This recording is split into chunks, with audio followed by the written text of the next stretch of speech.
ওকে, এখন আমরা কুমিল্লা বোর্ড 2024 সালের প্রশ্নটা সমাধান করব। মোস্ট ইম্পর্টেন্ট একটা প্রশ্ন, এখান থেকে সব থেকে ইম্পর্টেন্ট হচ্ছে খ নাম্বার ও গ নাম্বারটা। তো খ আর গ এই দুইটা প্রশ্ন তোমাদের অর্ধবার্ষিক পরীক্ষা, বার্ষিক পরীক্ষা এবং এসএসসি পরীক্ষা যে কোনো পরীক্ষার জন্য ইম্পর্টেন্ট। ঠিক আছে, সো বি কেয়ারফুল। এখন এই ম্যাথটা যদি ভালো মতো বুঝো, এতক্ষণ নিশ্চিত থাকো পরীক্ষাতে কমন পাবা। গ তো পাবাই, গ নাম্বার প্রশ্ন কমন পাবা গ্যারান্টি। খ নাও থাকতে পারে, গ পাবা। ঠিক আছে, শুরু করি। দেখো কত বলছে কি, ক নাম্বারটা বলছে কি, কত বলছে এ সেটটিকে সেট গঠন পদ্ধতিতে প্রকাশ করো। আমরা সবাই জানি সেটকে দুইটা ওয়েতে প্রকাশ করা যায়, একটা তালিকা পদ্ধতি, একটা সেট গঠন পদ্ধতি। তো পার্ট 1 এর ডিটেইলস বলা আছে, এখানে দেখে নিও। সো সেট 1 মানে ক মানে এ সেটটা কি দেওয়া আছে দেখো তো, এটা না এ সেট -3 -2 -1 +0, আবার 0 প্লাস কিছু না, 0 তো 0ই, আবার কি +1, তাই না? তো আমরা সবাই জানি যে -1 +1 +-1 +-2 +-3 এই সমস্ত গুলোকে কি বলে? পূর্ণ সংখ্যা বলে না? আর পূর্ণ সংখ্যাকে কি দ্বারা প্রকাশ করা হয়? জেড দ্বারা প্রকাশ করা হয়। এটা মনে রাখবা, পূর্ণ সংখ্যাকে জেড দ্বারা প্রকাশ করা হয়, বাস্তব সংখ্যাকে তোমার আর দ্বারা প্রকাশ করা হয়, মূলদ সংখ্যাকে কিউ দ্বারা প্রকাশ করা হয় বড় হাতের, আর স্বাভাবিক সংখ্যাকে এন দ্বারা প্রকাশ করা হয় বড় হাতের এন। এগুলো মনে রাখবা। আমি পার্ট 1 এ ভাই লিখে দিচ্ছি, সব ডিটেইলসে লেখা আছে, তুমি দেখবো পার্ট 1। ওকে, সো এই মানগুলো দেখো তো, আমাদের সবগুলাই কি? এই সবগুলো হচ্ছে আমাদের কি?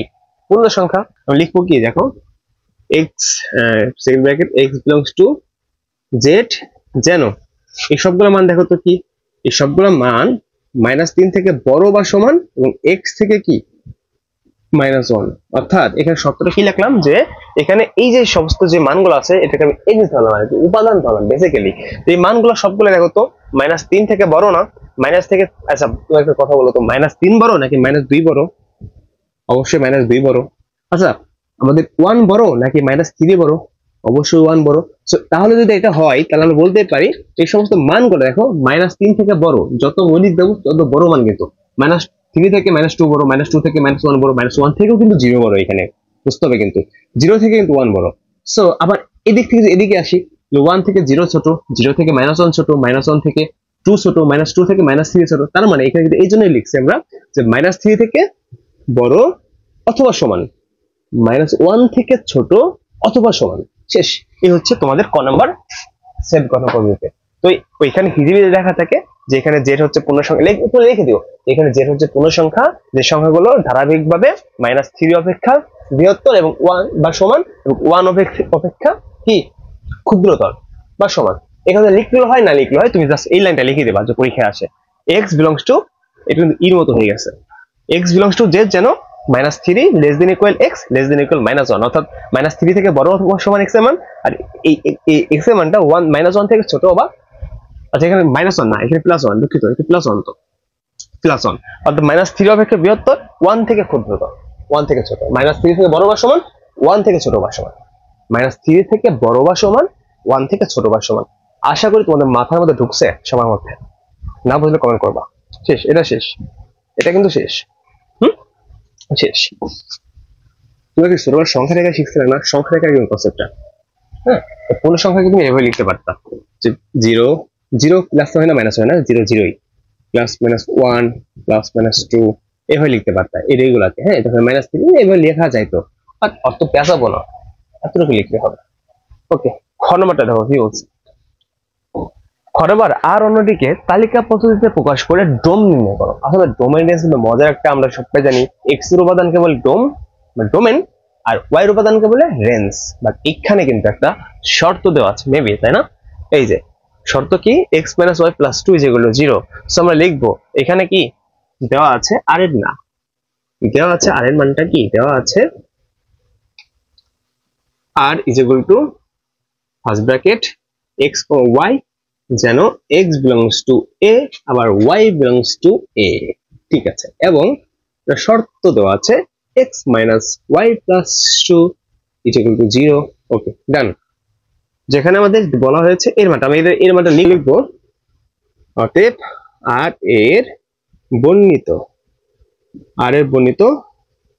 শর্ত হতে পায়, আর এর বর্ণিত শর্তটা কি, এটা না যে x - y + 2 = 0। মনে রাখবা এই সমস্ত কেসের ক্ষেত্রে y কে বাম পাশে রাখবা আর বাকি মানগুলোকে ডান পাশে দূর করে দিবা। সো -y সমান, আমরা এই এটাকে যদি ওই পাশে দেই তাহলে কি হইতো, এক্সটা প্লাস ছিল ওই পাশে গেলে মাইনাস এক্স হয়ে যেত, আর প্লাস প্লাস টু হয়ে যেত, এখানে মাইনাস টু হয়ে যেত।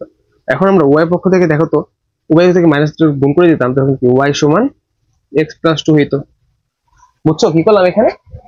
ওয়াই পক্ষ থেকে মাইনাস গুণ করে দাও বা মাইনাস কমন নাও, তাও তো আমাদের এটা কি এই যে ওয়াই, যে মাইনাস গুণ করতাম তাহলে মাইনাসটা আমাদের প্লাস হয়ে যেত, মাইনাস থাকলে প্লাস, মাইনাস থাকলে প্লাস। খুব ইজি ম্যাথ, চেষ্টা করছি একটু ডিটেলসে বোঝাই। এখানে তো মাইনাস ওয়াই ছিল না, তাহলে একটা মাইনাস দিলাম, মাইনাস ওয়াই, আর এখানে একটা মাইনাস ছিল, এখানে এক্স, এই লাইনটা হলো না, minus plus Y, minus minus plus X, minus minus plus two, এই লাইনটা হয়েছে আর কি। বুঝছো? মুখে মুখে অনেকেই বুঝতে পারো না, তাই একটু লিখে দিলাম, এখন আসলে ক্লিয়ার তোমরা। ঠিক আছে, এখন আমরা এই সূত্রটা পেলাম, এখন লিখবো এক্স এর বিভিন্ন মানের জন্য, এক্স এর বিভিন্ন বা ভিন্ন ভিন্ন বিভিন্ন মানের জন্য ওয়াই এর মান বের করি, ওয়াই এর মান বের করি, এই কথা লিখবো আমরা। ঠিক আছে, তো আমি একটু মুছতে হবে এখন। এখানে আরেকটা কথা লিখতে পারতাম, প্রত্যেক এক্স বিলংস টু এর জন্য আমরা কি এই যেটা ওয়াই সমান এক্স প্লাস টু নির্ণয় করি, এই কথা লিখতে পারতাম, বা এইটাও লিখতে পারতাম, কোনো সমস্যা নেই, একটু লিখলেই হবে। যখন আমরা দেখবো এখানে এর মান কয়টা আছে দেখো তো, 1 2 3 4 5টা, এখন আমরা ঘর টানবো, একটা বেশি নিব,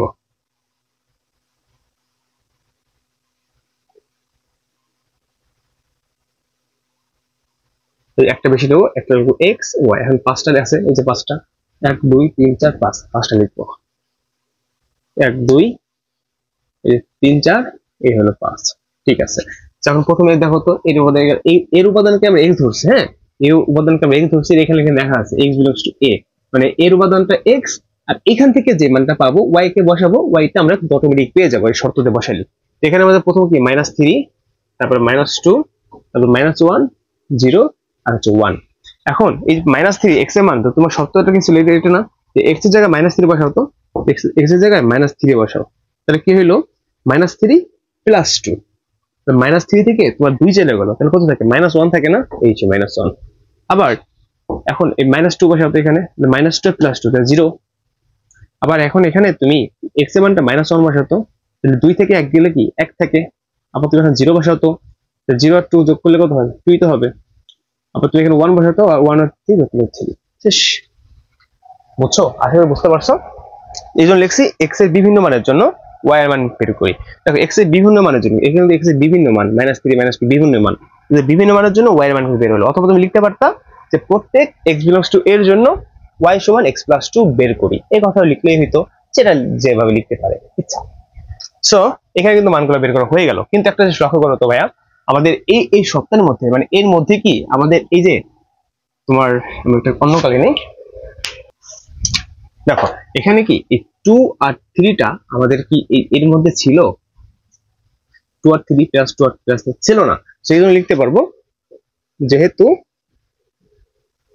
2, 3 নট বিলংস টু কেটে দেওয়া এ, কাজেই বলতে পারি, কাজেই আমাদের এই যেটা 0, 2 এবং হচ্ছে কি 1 3 নট বিলংস টু আর, অর্থাৎ যেহেতু আমাদের এর মধ্যে না, তাই এই যে এইটা এই টোটাল সত্যটাই আমাদের আর এর মধ্যে থাকবে না। কে কে পেলাম এখন বলো তো, অতএব কি কে থাকলো এখন, অতএব আর সমান, তাহলে এখানে -3, -1, -2 0 -1 আর হচ্ছে 1 সেকেন্ড ব্র্যাকেট। এখন যেহেতু আমাদের কি বের করতে বলছে, ডোম বের করতে বলছে, তখন আমরা ডোম বের করবো। এখন ডোম মানে x এর মান, অতএব ডোম কি আর, অতএব ডোম আর সমান এই যে -3 -2 -1, এই হচ্ছে কাঙ্ক্ষিত আমাদের আনসার। যদি তোমাকে রেঞ্জ বের করতে বলতো, আমি এটা বের করে দিই।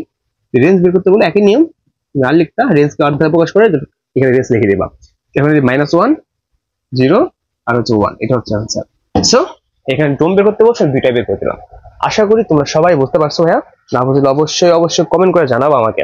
তো এই হলো আমাদের ডোম এন্ড রেঞ্জ সংক্রান্ত ম্যাথ গুলা, এগুলো পরীক্ষাতে মাঝে মাঝে চলে আসে, আর তোমরা সত্যগুলো বুঝলে হয়ে যাবে। ঠিক আছে, শেষ। এখন যে ম্যাথটা সমাধান করবো আমি সব পরিষ্কার করে দিলাম। আমাদের বলছে 2 নাম্বারটা, এই যেটা গ নাম্বারটা আর কি, বলছে দেখাও যে f of x স্কয়ার সমান f of -2 বুঝছো? এই সূত্রটা দিচ্ছে। এখন যেখানে দেওয়া আছে আমাদের f of x সমান 1 plus x cube plus x power 6 divided x cube. So এইটার মোতাবেক আমাদের কাজটা করতে হবে। সো আমরা প্রথমত লিখবো, এটা লিখবা, হ্যাঁ দেওয়া আছে এটা লিখবা। লেখার পরে জাস্ট তুমি প্রথমত এই f of x স্কয়ার মানটা বসাবা। আমি এখন কম করলাম, এখানে যেখানে x আছে না, যেখানে x আছে সেখানে তুমি x স্কয়ার বসাবা। সো 1 প্লাস যেখানে x আছে তাহলে এখানে আছে, এখানে তুমি কি x স্কয়ার দিবা, তারপরে কিউব, আবার এখানে x স্কয়ার, আবার এখানে কি আছে 6 আছে। তুমি এখন কম করছি সময় বাঁচানোর জন্য। আর নিচে কি x কিউব ছিল, x এর মান কত x স্কয়ার, আর এই কিউবের কিউব। তো বুঝছো কি করলাম এখানে? জাস্ট এই লাইনটা উঠাবা, এখানে দেওয়া আছে লিখবা, দেওয়া আছে f of x সমান এত। লেখার পর কি করবা, যেখানে তোমার x আছে সেখানে আগে হচ্ছে x স্কয়ার বসাবা। তো এইভাবে একটা পাত বের করবা, আবার একই ভাবে যেখানে x আছে সেখানে x ইনভার্স 2 বসাবা। এটা পরে করব, আপাতত এই পার্টটা করব। ঠিক আছে, এখন 1 প্লাস x পাওয়ার উপরে গুণ হয় 3 দুগুণে 6 প্লাস x 6 দুগুণে 12 ডিভাইডেড, আর সমানটা কিন্তু মাঝামাঝি দিতে হবে, x 3 দুগুণে 6। সো আমাদের কিন্তু একটা পার্ট বের করা হয়ে গেল, এই একটা পার্ট। তো তুমি এটা এইভাবে রেখে দাও। একইভাবে আমরা এই পার্টটা প্রমাণ করব। যদি এই পার্টটা প্রমাণেও আমাদের এই আনসারটা আছে, সেম আনসার যদি আসে, তাহলে বলতে পারবো যে f of x স্কয়ার সমান f of x মাইনাস দেখানো হলো। আর যদি না আসে তাহলে বাদ। এটা একটু মনে রাখবা। আমি একটু মুছে দিয়ে ওই পার্টটা করবো এখন। ঠিক আছে, এটা মুছে দিয়ে ওই পার্টটা করবো। এখন লিখবো আবার এখন এই যে f of, এটা লিখবো f of x ইনভার্স 2। এখন যেখানে যেখানে x আছে সেখানে f of x, এটা x ইনভার্স 2 বসাবা। 1 প্লাস এই যেখানে x আছে তাহলে x এর জায়গায় x ইনভার্স 2 তারপর 3 প্লাস x ইনভার্স 2 তারপর 6 ডিভাইডেড, সমানটা কিন্তু বরাবরই মাঝখানে দিতে হবে। তাহলে x ইনভার্স 2 তারপর 3 শেষ। এখন হিসাব করো তো, হিসাব করো 1 প্লাস এখানে কি x 3 দুগুণে মাইনাস 6 যেহেতু মাইনাস আছে, আবার কি প্লাস x মাইনাস হচ্ছে 12 ডিভাইডেড x কি হলো মাইনাস 3 দুগুণে মাইনাস 6 শেষ। এখন আমরা কি লিখবো 1 প্লাস, আচ্ছা x ইনভার্স 6, এখানে একটা চমৎকার সূত্র আছে, এটা মনে রাখবা। n ইনভার্স 1 মানে লেখা যায় n বাই 1, তাহলে x ইনভার্স 1 সমান কি লেখা যাবে 1 বাই x। তাহলে এখানে x ইনভার্স 6 আছে, কি লেখা যাবে 1 বাই x পাওয়ার 6। বুঝছো, এটা সূত্র। তাহলে এখানে আমাদের কি আছে x ইনভার্স 6, আমি লিখবো 1 divided x to the power 6 plus এখানে x ইনভার্স 12 আছে, তাহলে 1 divided x to the power 12 divided x inverse 6 মানে কি 1 by x to the power 6। আশা করি এতটুকু তোমরা বুঝতে পারছো। এখন আমরা একটু এদিক থেকে মুছে দেই, এই লাইনগুলো লাগবে না। ঠিক আছে, আচ্ছা এখন আমরা কি করব, এখন আমাদের এখান থেকে লসাগু নিতে হবে। আমরা সবাই জানি লসাগুর সিস্টেমটা হচ্ছে আমাদের হরের পাওয়ারটা যার বেশি থাকবে তাকেই আমরা লসাগু নিতে পারবো। তো এখানে হরের পাওয়ার কত আছে দেখো তো, এখানে কিন্তু আমাদের মনে মনে একটা 1 কিন্তু আছে, তাই না? মনে 1 আছে, তাহলে এখানে 1, আবার এখানে x পাওয়ার 6 আর x পাওয়ার 12। তো এখানে কিন্তু সবথেকে বেশি পাওয়ার আছে হরে, তার মানে x পাওয়ার 12 কে আমাদের কি নিতে হবে, লসাগু নিতে হবে। x টু দি পাওয়ার 12, এখন এই x টু দি পাওয়ার 12 আমাদের হচ্ছে হর, আর এখানে কিন্তু 1 এর হচ্ছে এটা কিন্তু লব, আর এই নিচের ওয়ার্ডটা কিন্তু আমাদের কি হর। হরের সাথে আমরা এটা জানি কি করতে হবে, ভাগ করতে হবে না। তো আমরা এখানে কিন্তু কেউ নাই, মানে কি 1 তো আছে। এখন x পাওয়ার 12 কে যদি আমরা 1 দিয়ে ভাগ করি, মানে সেই x পাওয়ার 12ই তো হবে। তার মানে এখানে কিন্তু এই x পাওয়ার 12টা সরাসরি লবের সাথে গুণ হয়। হ্যাঁ মনে রাখবো, হরের সাথে ভাগ হয়, হর লবের সাথে গুণ হয়। x পাওয়ার 12 1 এর সাথে গুণ হবে উপরেরটা, x পাওয়ার 12ই হবে কিন্তু এখানে, প্লাস x পাওয়ার 12 আর এখানে x পাওয়ার 6, তাহলে 12 থেকে এখানে 6, তাহলে 6টা চলে যাবে, তাহলে x পাওয়ার 12 থাকবে, সরি এখানে x পাওয়ার 12 আর এখানে x পাওয়ার 6, তাহলে এর সম্পর্ক কি, এখানে 12টা আছে এখানে 6টা আছে, তাহলে 12 থেকে 6টা বাদ যাবে, তাহলে এখানে x পাওয়ার 6 থাকবে প্লাস x পাওয়ার 12 আর x পাওয়ার 12 হর যদি সেম থাকে, তাহলে হর এই সেম থাকার জন্য কাটাকাটি যাবে, তাহলে শুধু এই উপরে 1টাই থাকবে শেষ। সেম ভাবে নিচের কাজটা কি করতে দেখো তো, এখানে এই 1/6 থাকবে এখানে x পাওয়ার 6। যখন এখান থেকে আমরা কাজ করবো যে ভাগ আছে উল্টাই দেবো বা গুণ করে দেবো। তো এখানে এটা আছে x to the power 12 plus x to the power 6 plus হচ্ছে 1 ডিভাইডেড x টু দি 12, এটা ছিল ভাগ, আমরা ভাগ তাহলে গুণ করে দেবো, আর গুণ করলে আমাদের সংখ্যা যেটা থাকে সেটা হচ্ছে উপরে যায়, আর একটা উপরে নিচে আসবে, x পাওয়ার 6টা উপরে চলে যাবে আর 1টা নিচে চলে আসবে শেষ। তাহলে এখন x পাওয়ার 12 প্লাস x পাওয়ার 6 প্লাস হচ্ছে 1 আর নিচে 12 থেকে 6টা, কিন্তু এটা কিন্তু এদের সাথে এটা আমাদের সঙ্গে গুণ আকারে আছে, এটা কিন্তু ভাগ আকারে আছে। তাহলে 12 থেকে 6, মানে এটা তুমি বিয়োগ যাবে আর কি এক্স্যাক্টলি। 12 থেকে 6 বাদ দিলে কত? 6 থাকে না, x.6।